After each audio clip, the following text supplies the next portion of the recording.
안녕하세요. 반갑습니다. 예, 제 이름은 허성훈이고요. 예, 청년회 여러분들과 함께 교제하고 있습니다. 잘 아시죠? 혹시 저 모르시는 분? 네, 없으리라고 생각합니다. 예. 오늘 신입생 환영회 및 그 2025 학년도 1학기 상반기 이렇게 시작하게 되었습니다. 우리 한번 박수 한번 칠까요? 우와! 지난 시간까지 여러분들 재미있게 분반, 그쵸? 분반끼리 MT도 다녀오시고, 막 작별 인사를 막 2중, 3중으로 여러 번 하셨더라고요. 그래서 오늘까지 와야 돼. 오늘 또 작별 인사를 또 해야 될 시간이 있을 것 같은데, 그런 아쉬움을 뒤로한 채 이제 신학기가 시작되었습니다. 다들 개강하셨죠? 이제 물론 학생들만. 왜 그러시는데 직장이 아니십니까? 이쪽에 있나? 죄송합니다. 네. 아무튼 신학기 축하드리고 이제 이렇게 저희도 청년회도 이제 신학기가 시작되었습니다. 저는 3월부터 시작해서 3, 4, 5, 6, 7, 8 이렇게 해서 이제 상반기 이제 2학기는 이제 9월부터 이제 2월까지 이렇게 구성이 되어 있고요. 커리큘럼 잘 아시죠? 나중에 이제 소개를 할 텐데 저희가 4년 8학기제로 이렇게 운영을 하고 있습니다. 그래서 이번 학기의 주제는 뭐죠? 잘 모르시죠? 소망입니다. 아까 찬양 시간에 소망에 대한 주제를 많이 다뤘잖아요. 복스러운 소망. 다시 한번 해볼까요? 시작. 복스러운 소망. 관련 구절 한번 찾아보도록 하겠습니다. 관련 구절은 디도서에 있는 말씀. 디도서 2장. 오늘은 OT 말씀 제가 좀 간략하게 드리고 바로 그 오리엔테이션 시간을 갖도록 하겠습니다. 자, 디도서는 어디 있죠? 빌레몬서 다음에 있나요? 그렇죠? 전에 있죠. 빌레몬서 전에 2장 13절인데 11절부터 제가 한번 읽어보도록 하겠습니다. 모든 찾으셨나요? 가급적 청년에 오실 때 이제 성경책을 좀 들고 오시면 좋습니다. 제가 성경을 좀 찾는 편이거든요. 그러니까 앱을 통해서 보시는 것보다 성경책이 좀 이렇게 공부하듯이 동그라미도 치시고 메모도 좀 이렇게 하시고 그렇게 하면은 여러분들에게 많은 도움이 될 거라고 생각됩니다. 11절 모든 사람에게 구원을 주시는 하나님의 은혜가 나타나 우리를 양육하시되 경건하지 않은 것과 이 세상 정욕을 다 버리고 신중함과 의로움과 경건함으로 이 세상에 살고 13절 복스러운 소망과 우리의 크신 하나님 구주 예수 그리스도의 영광이 나타나심을 기다리게 하셨으니 그가 우리를 대신하여 자신을 주심은 모든 불법에서 우리를 속량하시고 우리를 깨끗하게 하사 선한 일을 열심히 하는 자기 백성이 되게 하려 하심이라. 이제 11절에 하나님의 은혜, 그 하나님의 은혜는 우리에게 구원을 주신다는 거예요. 근데 구원의 그 결과로 어떻게 나타나느냐? 하나님께서 우리를 양육하시는데 우리가 경건한 삶, 그 세상의 정욕을 버리고 신중함과 의로움과 경건함으로 이 세상에 산다고 하는 것입니다. 그리고 14절에 보시면 이 그리스도인의 그러한 새롭게 변화된 하나님의 자녀로서 이 땅에 살아가는 사람에게 기대되는 삶이 무엇이냐? 그것은 선한 일에 열심하는 하나님의 친 백성이 되는 것이다. 그러니까 하나님께서 우리를 구원하실 때 특별한 목적을 갖고 부르셨다는 것이죠. 이러한 구원이 여러분들에게 임했다면은 여러분들의 삶은 세상 사람들과 다른 어떤 질적으로 닮은 굉장히 고상한 삶을 살 수 있게 된다고 하는 것입니다. 그것이 하나님이 보실 때 은혜라고 하는 거예요. 구원의 은혜. 단지 지옥 안 가고 천국 가게 됐다고 하는 그런 잘됐다, 다행이다 하는 그것만이 은혜가 아니라 하나님께서 기대하시는 수준의 그 목적에 맞는 삶을 사는 것, 그것입니다. 그것이 참 어떻게 보면 인간으로서 참된 행복을 찾는 것이거든요. 그래서 굉장히 이런 말씀들 중에 하나님께서 우리에게 신중함과 의로움과 경건함으로 이 세상을 살게 하셨는데 그러한 삶을 살게 하는 그 원동력이 뭐가 되냐? 바로 13절에 나오는 말씀인 거예요. 복스러운 소망. 우리가 소망이 있기 때문에 이 세상에서 경건하고 의롭고 세상에 있는 정욕을 다 버리고 이와 같이 고상한 삶을 살 수 있는 것입니다. 복스러운 소망. 근데 그 복스러운 소망이란 과연 무엇이냐? 바로 복스러운 소망 과라고 돼 있죠. 거긴 사실은 과 대신에 따옴표예요. 따옴표. 이퀄이죠. 이퀄. 동격. 복스러운 소망이란 뭐냐? 바로 우리의 크신 하나님 구주 예수 그리스도의 영광이 나타나심을 기다리게 하셨다. 이 말은 한마디로 얘기하면 예수님께서 영광스러운 모습으로 다시 우리를 데리러 오시는 그 날인 거예요. 그 영광스럽게 우리를 찾아오시는, 우리를 만나기 위해서, 우리를 데려가시기 위해서 오시는 그 예수님을 만나는 것, 그것이 복스러운 소망이라고 성경은 말씀하고 있습니다. 그래서 이번 올해의 주제, 상반기 주제, 복스러운 소망, 그것은 바로 예수님의 다시 오심을 기다리는 것이다. 그것이 우리의 소망이다라고 하는 겁니다. 그러면 질문이 있죠. 그렇죠? 성경을 이렇게 건성으로 읽으면 안 됩니다. 정말 여러분들에게 질문을 하며 성경 읽는 건 참 좋아요. 나는 과연 예수님이 다시 오심, 재림이 나에게 정말 소망이 되나? 한번 스스로에게 자문해 보십시오. 적어도 저는 오래전 제가 초등학교 5학년, 6학년 이제 그때가 제가 사춘기가 빨리 왔어요. 근데 그때 분위기가 우리 지난번 복음 MP 때 캠프 때 나상혁 편집님께서 말씀하신 게 기억나시나요? 그때 막 주님이 재림에 대한 게 그런 이야기가 굉장히 만연해 있었고 실제로 다미손교회 같은 그 부류의 사람들은 그런 어떤 이단 종교를 믿는 사람들은 10월 28일 날 그것도 1992년 10월 28일 날 예수님이 오신다고 해서 자기에 있는 재산까지 다 팔아갖고 그렇죠? 교회에 다 헌신하고 집단 생활을 할 정도로 극단적인 어떤 생활을 했습니다. 왜냐하면 그 날짜를 그 나름대로 계산해서 딱 정해버린 거예요. 10월 28일. 그리고 막 그걸 기다렸죠. 그것이 막 뉴스에도 나오고 막 굉장한 이슈가 되셨습니다. 그때 무렵 제가 한참 사춘기잖아요. 저는 예수님이 다시 오심이 싫었어요. 무서웠어요. 왜냐? 예수님이 다시 오시면 무슨 일이 일어날지 알았거든요. 실제로 지금 이 순간 예수님이 오신다면 어떤 일이 일어나느냐? 성도들은 공중으로 끌어올려집니다. 근데 그냥 이 상태에서 막 이렇게 쭉 이렇게 뭐 피아노 좀 묶어서 올라가는 게 아니라 공중으로 끌어올려지긴 하는데 자석처럼 탁 달라붙는 건데 그 우리 안에 성령이 있는 사람들, 구원받은 하나님의 자녀들, 성령이 있기 때문에 끌어올려지는 거예요. 딱 달라붙는 거예요. 예수님 오실 때. 근데 예수님이 공중에 오신다고 성경에 기록되어 있어요. 근데 그때 우리 믿는 모든 사람들이 죽음을 완전히 극복할 수 있는 부활의 몸을 입는 거예요. 예수님께서 죽은 지 사흘 만에 부활하셨을 때 새로운 몸을 입으셨잖아요. 그렇죠? 그래서 막 벽도 통과하시고 그런데 음식도 잡수시고 그러니까 하늘나라에서 살 수 있는 그런 몸을 예수님이 입으신 거예요. 그러니까 영원히 예수님은 사람으로 계시는 거죠.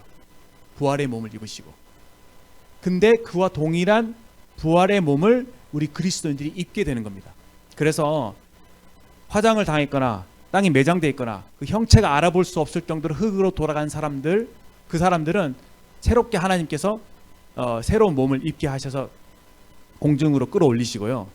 여기 육신을 입고 살고 있는 여러분과 제가 만약에 주님이 지금 오신다면은 우리의 이 육체가 부활의 몸으로 변화가 된 상태에서 공중으로 끌어올려지게 됩니다. 이게 예수님이 오셨을 때 일어나는 일이에요. 그래서 우리가 얼굴과 얼굴 대면하여 보는 것처럼 예수님을 공중에서 만나게 됩니다.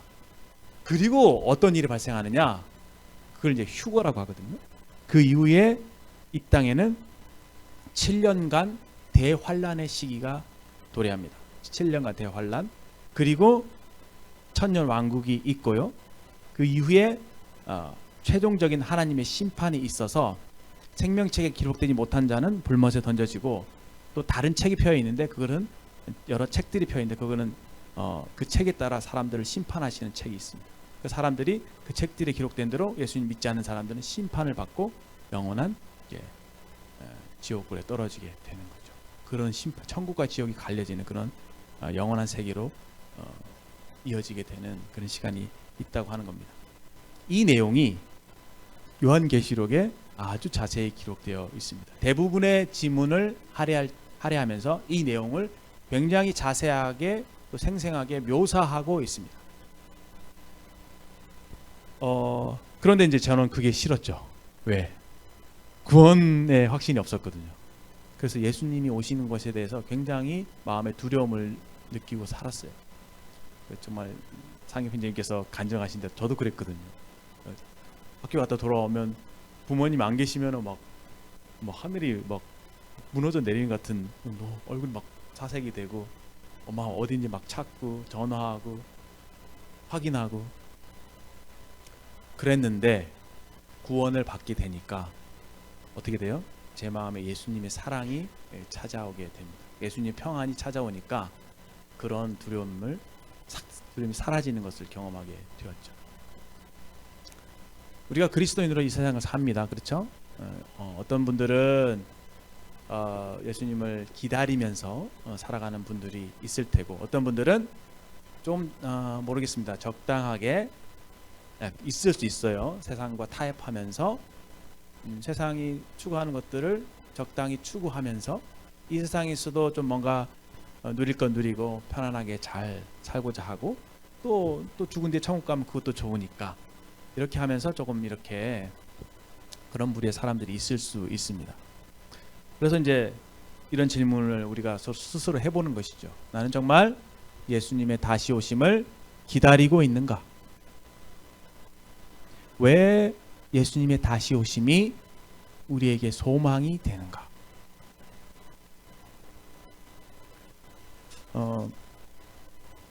다른 구절 한 구절 보시겠습니다. 데살로니가 전서 우리 4장 데살로니가전서 4장. 제가 말씀드린 부분이 그대로 기록되어 있으니까 제가 빠른 속도로 읽어드리기만 하겠습니다. 데살로니가전서 4장 13절. 형제들아, 자는 자들에 관하여는 너희가 알지 못함을 우리가 원하지 아니하노니 이는 소망 없는 다른 이와 같이 슬퍼하지 않게 하려 함이라. 우리가 예수께서 죽으셨다가 다시 살아나심을 믿을진대 이와 같이 예수 안에서 자는 자, 다시 말해서 죽은 자들도 하나님이 그와 함께 데리고 오시리라.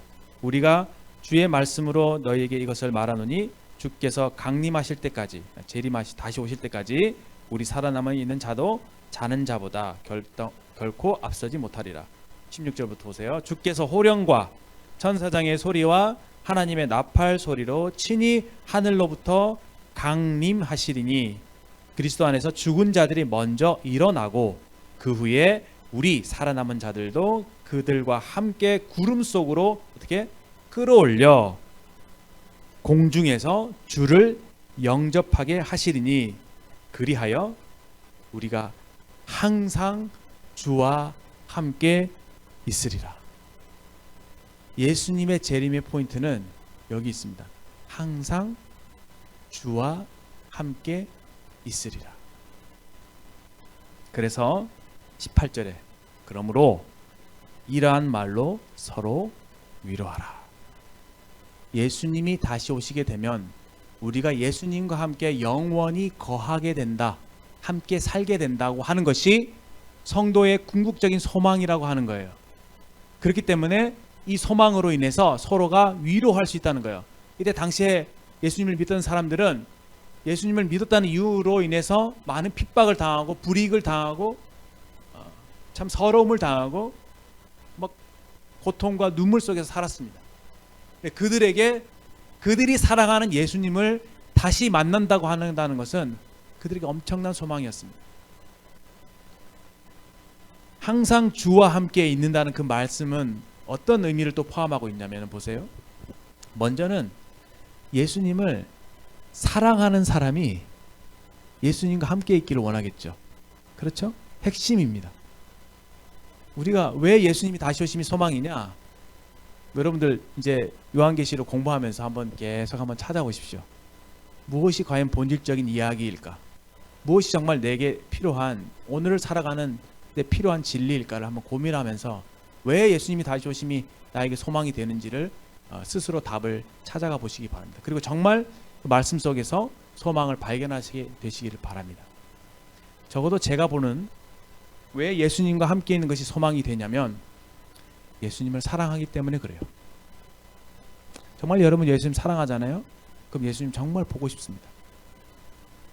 그러한 상태가 여러분과 제가 되기를 바라요.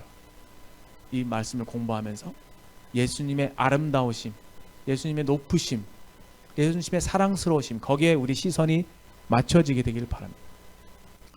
오늘날 우리가 현대를 살아가고 있는데 가장 취약한 문제, 우리의 보는 것과 우리의 듣는 것에 있다고 생각합니다. 우리의 시선이 예수님을 향하지 못하도록 우리 시선을 빼앗는 것들이 많죠. 그렇죠? 들여다보잖아요. 자꾸 다른 걸 보잖아요. 예수님을 봐야 되는데 우리는 우리가 보는 것을 생각하게 돼 있거든요. 자주 보는 것을 더 사랑하게 돼 있거든요. 그리고 우리가 듣지 말아야 될 것들, 잡다한 얘기들을 많이 듣죠. 요즘 참 그렇잖아요. 사람들이 자기 듣고 싶은 것만 듣는다고. 아주 그냥 세상이 유튜브의 천국이 된 것 같아요. 유튜브 속에서 사람들이 자기가 듣고 싶은 얘기들을 듣잖아요. 자기만의 어떤 선생님을 두고 있죠.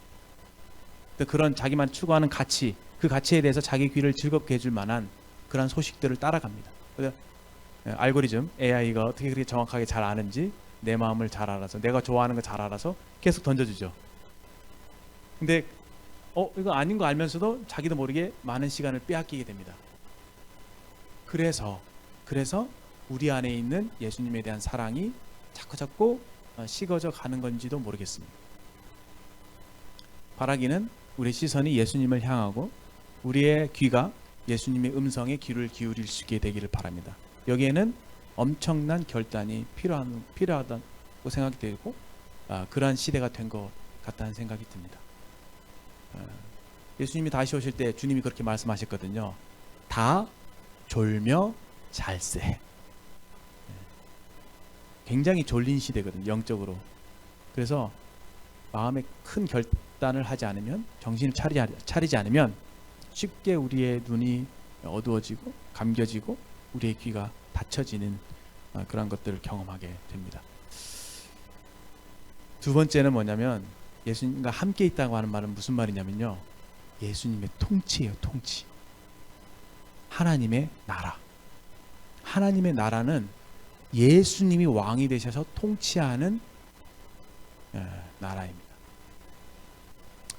예수님께서 우리에게 너희는 하나님의 나라가 임하기를 기도하라고 말씀하셨잖아요. 그리고 회개하라 천국이 가까웠다고 말씀하시면서 이 천국이 감추어진 보화와 같다고 얘기하시죠. 예수님께서 다스리실 때 예수님의 다스리심을 받는 그 사람이 얼마나 행복할 수 있는지, 예수님이 통치가 이루어지는 그 나라가 얼마나 온전할 수 있는지. 요즘 사실 그렇죠? 정치적인 부분이 참 많이 이슈가 되죠. 굉장히 우리나라 정치적 불안하고, 그래서 뭔가 사람들은 각기 자기 나름대로 어떤 그런 정치적인 생각을 가지고 또 이런 사람에게 기대하기도 하고, 그랬다가 실망하기도 하고. 세계적으로 그렇잖아요. 사람을 사실 의지하게 되는, 또 기대하게 되는 그런 것들이 있는데, 사실 그렇죠. 사람이 다스리는 것, 사람이 행하는 모든 것들은 다 한계가 있다는 것을 발견하게 됩니다. 궁극적으로 우리가 신뢰하고 믿을 만한 것이 못 된다고 하는 것이죠. 그렇기 때문에 우리가 주님의 다시 오심을 더욱 소망하게 되는 것 같아요. 그런데 이 주님이 다시 오셔서 우리를 온전히 통치하게 되는 그 나라를 사모하는 사람들은요, 오늘을 그렇게 살아가는 거예요. 오늘 그렇게 기도하는 거, 하나님 앞에. 하나님의 나라가 내 안에 이루어지게 해주십시오. 나의 삶의 모든 영역에 있어서 주님이 나의 통치자가 되어 주십시오. 그것이 곧 복음이고, 그것이 곧 우리에게 필요한, 날마다 우리 삶에서 이루어져야 될 우리의 기도 제목이 된다고 생각합니다. 그래서 결론을 좀 요약을 한다면, 우리의 복스러운 소망이라는 것은 예수님이 다시 오십니다. 왜냐? 예수님이 다시 오시게 될 때, 우리가 예수님을 사랑하기 때문이고, 그리고 예수님이 다시 오시게 될 때 그 사랑으로 우리를 다스리시는 하나님의 통치가 온전히 현실적으로 이루어질 수 있기 때문에 그때 우리는 완전한 영광을 보게 될 것이고 우리는 완전한 행복 가운데 거하게 될 것입니다. 그것이 하늘나라의 천국의 본질이죠. 그래서 우리가 이런 말씀들을 공부하면서 날마다 주님 앞에 더 가까이 나아가게 되길 바라고 우리의 소망이 더 견고해지고 그 하나님의 나라가 우리의 삶에서 이루어지게 되는 모습들을 우리가 경험하게 되기를 바라고 또 그렇게 주님의 그 영광스러운 모습을 우리가 기대하면서 이 땅에서부터 주님을 예배하는 그런 삶으로 이어지게 되기를 바라는 그런 마음이 있습니다. 말씀은 여기까지 드리고요. 참고로 저희가 이제 공과를 받으셨죠? 공과에 대한 설명을 좀 드리고 마치겠습니다. 공과에 대한 설명과 함께 제가 한 가지 더 여러분들에게 좀 당부하고 싶은 그런 말씀이 있어서 먼저 공과에 대한 말씀 먼저 드리면 여기 이제 책 받으셨죠? 복스러운 소망 8년 전에 우리 청년의 교사 형제님들이 만드신 교재인데 다시 저희가 우려먹게 됐습니다. 좋죠? 너무 감사해요. 제가 다시 만들어야 되나 이거 어디서 교재를 구해야 되나 걱정이 많았는데 찾아보니까 있더라고요. 그래서 도움을 주신 나상 형제님께 감사드리고 또 이게 이 제작에 수고해 주신 우리 아주나무팀 특히 안지원 자매님 너무 감사합니다. 안 계시나요? 박수로 감사의 별. 여기 이제 간략한 그 제가 요한계시록을 이제 12가로 나누었어요. 그래서 거기에 맞는 지문을 선택하고 지문에 대한 설명이 조금 있고 옆에는 이제 성경을 자기가 공부해 볼 수 있게 질문들을 이렇게 적어 놨습니다. 그래서 집에 가셔서 제가 미리 나눠드린 이유는 예습, 그렇죠? 공부해 보시면 좀 더 나눌 것들이 많을 거라고 생각이 됩니다. 그래서 성경 본문을 읽어보시고 묵상해 보시고 또 질문과 더불어서 답을 하면서 또 묵상해 보시고 그렇게 묵상해서 좀 주님이 밝혀주신 것들을 가지고 와서 청년 형제 자매들과 함께 본반에서 나누시면 굉장히 은혜로운 시간이 될 거라고 믿어 의심치 않습니다. 근데 요한계시록 좀 어렵죠. 물론 이제 훌륭한 우리 참고로 제가 말씀을 드리지만 저뿐만 아니라 이제 제가 청년의 외부 강사를 또 두 분을 초빙을 했습니다. 나상엽 형제님과 노명진 형제님인데 노명진 형님 뒤에 계십니다.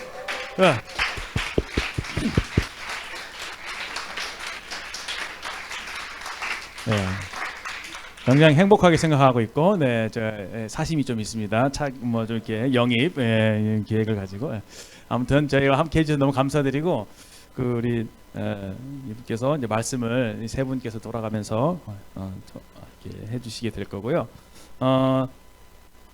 잘 설명을 해 주실 거예요. 이제 요한계시록 말씀이 조금 어려울 수 있습니다. 좀 여러 가지 비유적인 표현들이 많거든요. 그래서 그것을 문자 그대로 받아들이는 게 아니라 이제 풍유적인 어떤 해석 방법이 좀 필요해요. 그래서 여러 많은 성경을 연구한 종말론에 대해서 연구한 학자들이 요한계시록을 이렇게 잘 풀어서 설명해주는 그런 것들을 참고할 필요가 있습니다. 아시겠죠? 그 가운데서 제가 제가 교재가 자료가 별로 없어요. 근데 사무실에 좀 찾다 보니까 이런 책이 또 있더라고요. 봤는데 좀 도움이 될 만 하더라고요. 김홍렬 형제님 쓰신 거네요. 마지막 계시. 근데 굉장히 T적으로 이과적으로 정리를 잘 해놓으셨어요. 그래서 굉장히 참고하기 좋아요. 그러니까 이거 뭐지? 이거 두 증인은 뭐지? 여기 짐승은 뭐지? 여자가 나오는데 용이 나오네? 이건 뭐지? 그냥 잘 해석을 아주 심플하게 해 놓으셨더라고요. 그래서 참고하기 굉장히 유용합니다. 요런 책이 있고 T만 있으면 안 되잖아요. F적인 책이 아주 감성적인 책이 있습니다. 이런 책이 있어요. 유진 피터슨이 쓴 묵시 현실을 새롭게 하는 영성. 이 책은 요한계시록을 굉장히 현실에 맞게 적용해내는 그런 책이에요. 그러니까 요한계시록에 나오는 여러 가지 굵직굵직한 주제 있죠. 개념. 그것을 굉장히 현실적으로 잘 풀어낸 그런 책이라고 볼 수 있습니다. 그러니까 말 그대로 그렇죠? 미래에 일어날 일들에 대한 얘기가 요한계시록이긴 하지만 이 미래에 대한 이야기가 결국은 현실에 일어나는 일과 매칭이 된다라고 하는 측면에서 이 책을 기록하고 있는데 굉장히 좀 감성적으로 읽을 수 있는 그런 책이라고 보여집니다.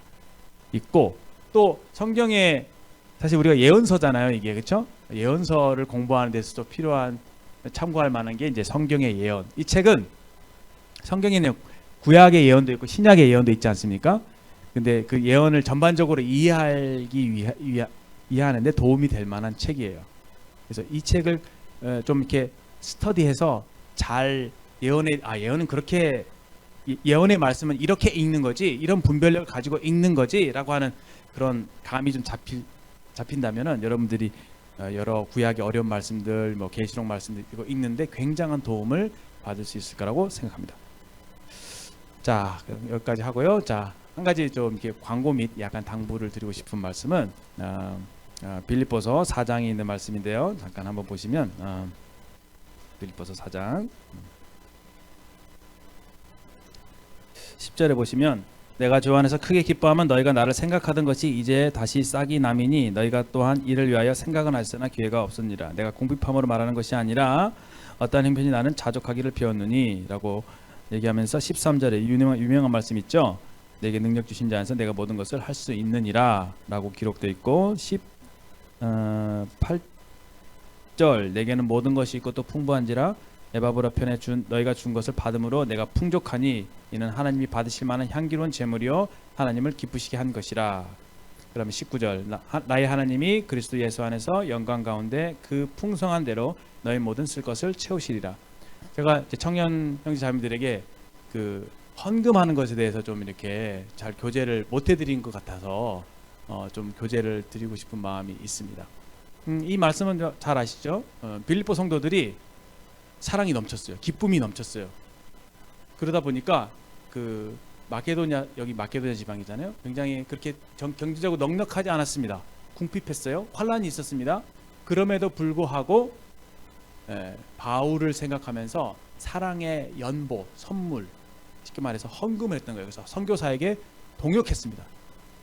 그것에 대해서 이 바울이 빌립보서를 쓰면서 감사의 표현을 하고 있는 거예요. 근데 너희가 준 것에 대해 내가 정말 감사하게 생각해 라고 하면서 한 가지 중요한 진리를 헌금에 있어서 우리가 반드시 깨달아야 할, 반드시 알고 있어야 될 중요한 진리를 선포하는데 그것이 무엇이냐? 그게 바로 4장 19절에 있는 말씀이에요. 나의 하나님이 그리스도 예수 안에서 영광 가운데 그 풍성한 대로 너희 모든 쓸 것을 채우시리라. 하나님 어떤 하나님이시냐? 채우시는 하나님, 풍성하신 하나님이다 라는 겁니다. 이거 절대로 잊으면 안 됩니다. 헌금에 있어서 이 사실을 빼먹으면 헌금할 수가 없어요. 왜냐? 우리 각자는 다 항상 부족하거든요. 항상 가난하거든요. 근데 이제 잘 생각해 보시면은 이제 꾀가 생길 거예요. 전능하신 하나님이, 아무것도 부족하심이 없는 하나님이 이스라엘 백성을 광야로 인도하셨거든요. 그렇죠? 결핍의 장소, 결핍의 시간을 허락하시거든요. 왜요? 채우시는 하나님을 경험토록 하신 거예요. 만약에 여러분들 삶에 뭐 파산하거나, 맞죠? 경제적 궁핍이 있잖아요. 좋은 기회입니다. 만약에 여러분들이 경제적인 필요가 없을 만큼 돈이 많다고 생각해 보세요.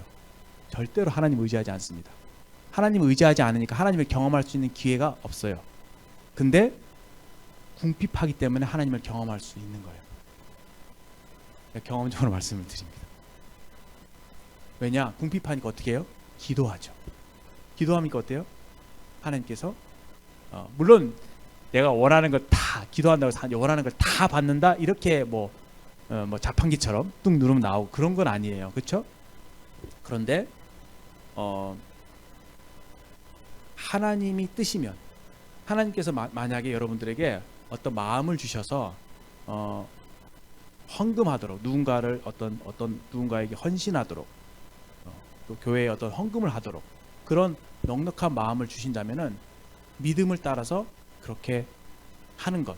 어떤 누구에게서 예를 들어서 어떤 선교지에 교회에서 어떤 소식을 듣는다든지 누가 어떤 필요가 있다는 소식을 들었을 때 그거는 헌신할 수 있는 좋은 기회를 여러분들에게 하나님이 주시는 거예요. 그때는요, 내 형편을 생각하지 말고 하나님이 주시는 마음을 따라 그냥 하면 됩니다.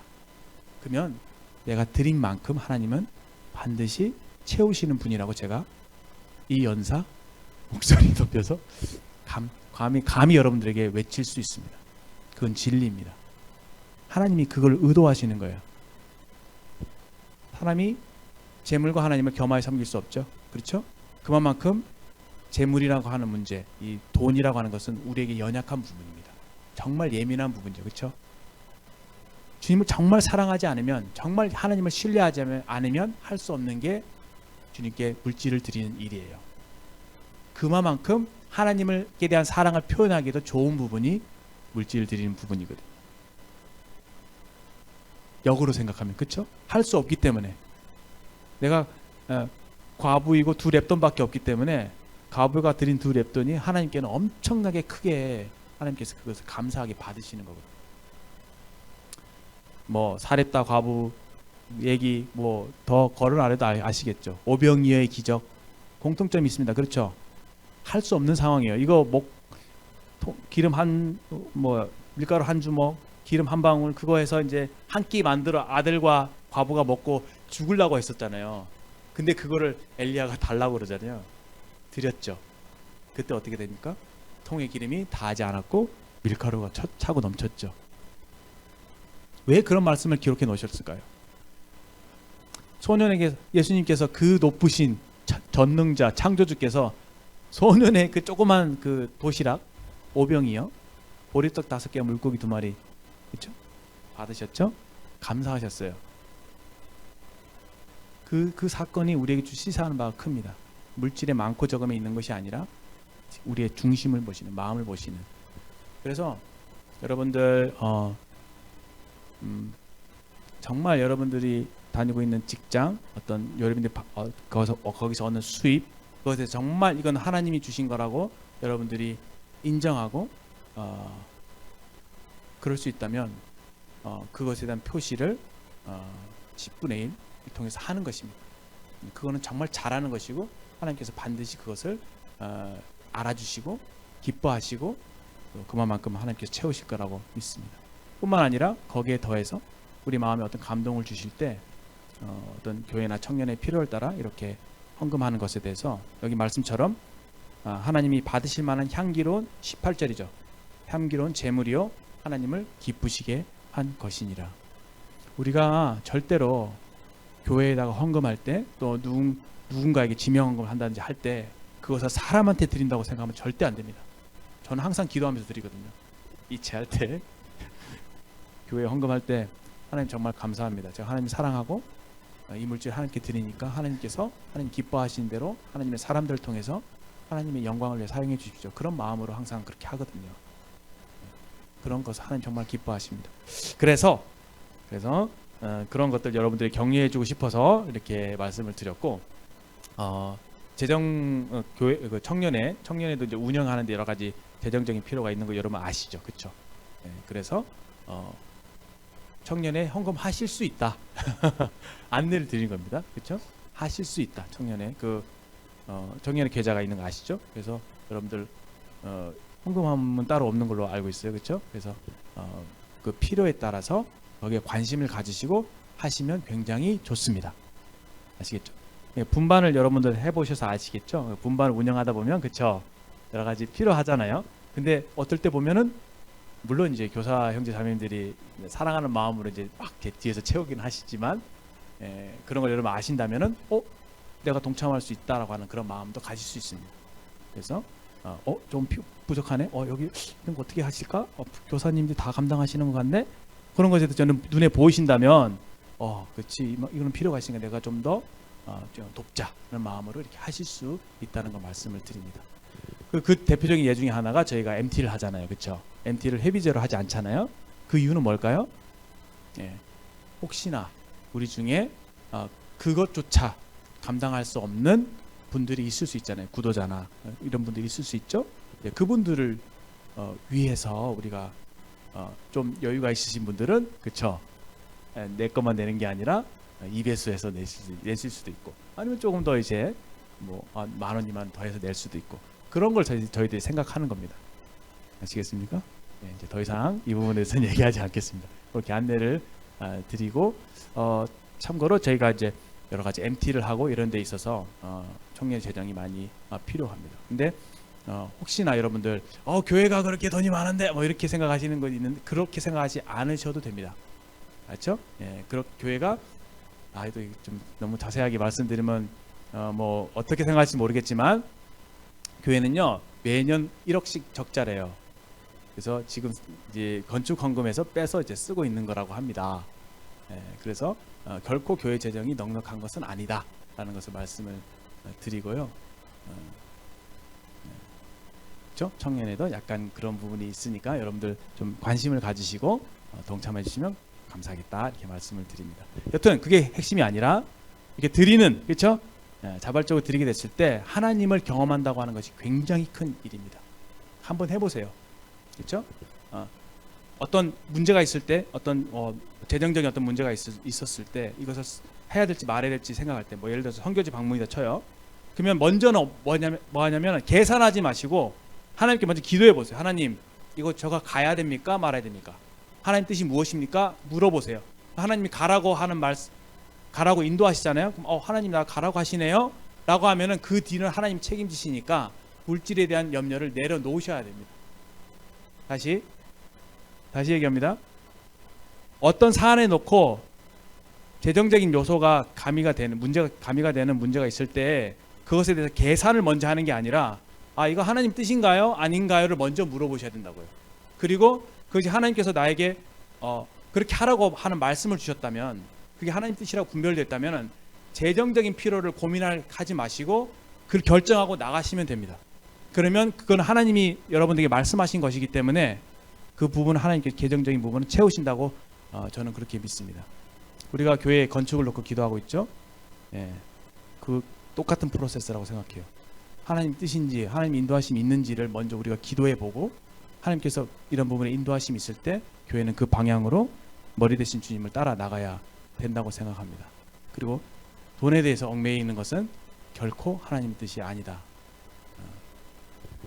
그렇게 하게 될 때 우리가 정말 하나님이 얼마나 크신 분이고 풍성하신 분이신지를, 그 능력을 부여하시면 경험하게 된다고 생각됩니다. 재정에 대한 부분 앞으로 이제 잔소리처럼 말씀하지 교제하지 않겠습니다. 예, 저도 부담이 되거든요, 사실은. 기도하고 다음 시간 이어지도록 하겠습니다. 하나님 아버지 감사합니다. 우리를 사랑하셔서 우리를 위해서 그 귀한 보혈을 흘려주시고 우리를 나라와 제사장으로 삼아주셔서 하나님의 영광을 찬미하고 하나님을 섬기는 놀라운 주의 백성이 되게 해주신 것을 감사를 드립니다. 이번에 저희가 복수는 소망에 대해서 요한계시록을 통해서 공부하게 되는데, 주의 성령께서 우리의 마음을 밝혀주시고 우리의 시선이 주님을 향하고 우리의 귀가 주님의 말씀에 귀를 기울이게 되므로 참으로 복수는 소망 가운데 서로 위로하는 청년회가 되도록 인도해 주시기를 구합니다. 주님이 시작하는 1학기 모든 교제들을 주님 축복해 주셔서 주님으로 말미암아 충만함을 입는 또 성장하는 그런 청년회가 되도록 인도하여 주시옵소서. 예수 그리스도의 존귀하신 이름으로 감사하며 기도합니다. 아멘. 죄송합니다. 좀 길게 사용했습니다.